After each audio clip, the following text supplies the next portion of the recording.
Okay, so it's time for my number 17 of Best Rock Records of 2023. And it's by a band from France, Bordeaux, to be more precise. And it's a band who are difficult to describe in many ways, because quite unique. They're a three-piece, sort of psych, stoner, bit of doom thrown in for good measure, but they do have their own sound. And a record I'm talking about is the brand new one, it's just come out a couple of weeks ago, from Mars Red Sky.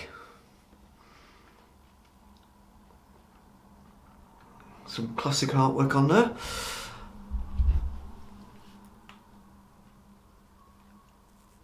And as I say, it's been out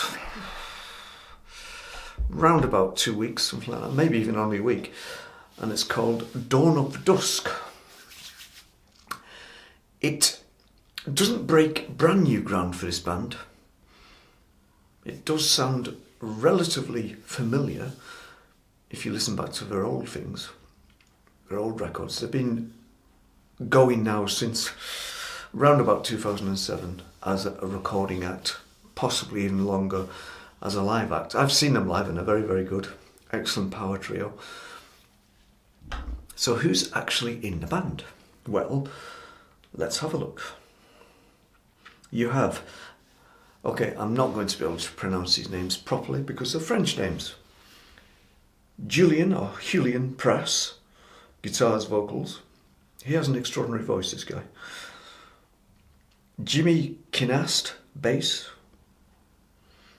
And the drummer, Mathieu Gazou, or Gazou. Anyway, as I say, the thing that really appeals to me about this band is Julian Press and his vocals. As I say, they're only a three-piece, and some of the melody lines and riffs that he comes up with are absolutely stunning. They're ethereal, they're kind of wispy, they sort of float, these long melody lines. They're mainly an instrumental band, really, but with some vocals. That's how I would describe them. As I said, they're very chilled, very stoner, very sort of psych, but with quite a lot of punch live and also on record, but not all the time, if that makes any sense whatsoever. They're very hard to describe because, as I said, they are quite original in what they do. They don't really sound like anybody else. They're known for doing splits with other bands and other artists.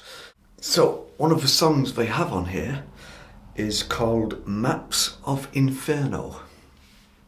And that's a combination of Mars Red Sky with a special guest, Helen Ferguson, from her project Queen of Meadow.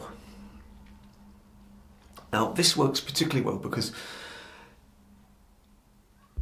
if you've heard Queen of the Meadow, you will know what the vocals are like. It works very well with Julian's vocals, which are quite high. And that's one of the reasons I like Mars Red Sky, because they do have that sort of higher vocal. I've always liked bands with a high, sort of higher male vocal. Bit like Geddy Lee, bit like Budgie. That kind of vocal. And this singer Julian, he does remind me a little bit of that, but with, obviously, you can almost hear a French accent going on, but I think it works really well. The next song we have is a thing called The Final Round, which was very good. And there's a few little instrumental bits on here as well. As I said, this band, they do a lot of instrumental stuff, but they also do a lot of longer songs with lots of music and just maybe a verse here and a verse and then back to music. So I would describe them as mainly an instrumental band. So we have A Choir of Ghosts, instrumental. Carnival Man, which is very good. That's a song. Trapdoor, another instrumental. Slow Attack. And then it finishes on Heavenly Bodies, which is another instrumental. So they do a lot of instrumental stuff. So if you've heard Mars Red Sky, I think you'll agree they are quite an original and interesting band. There's nobody really like them that I can think of. I mean, I'm happy to be proved wrong, but I can't, on the top of my head, think of a band quite like this. And this record of theirs, Dawn of Dusk, which for some reason is quite a hard title to remember. And when you first read it, it doesn't make much sense. But if you think about it, it does. Dawn of Dusk, it does make sense. This is, I believe, their 5th full-length record that they've released. As I say, they've done a lot of EPs. Hell of a lot of EPs. A lot of them split with other artists. But as I say, Dawn of Dusk, it's still very new to me. It's still only just come out a couple of weeks ago, probably less. Can't remember the exact date. But it's still very new and I'm still absorbing it. But it's Mars Red Sky, as I remember them, with a bit of a heavenly twist, in so much as they have this female vocal, Queen of the Meadow, appearing on one, I think it's one, possibly 2 of the songs. And that is why I have put Mars Red Sky at number 17 for my countdown of best rock record of 2023.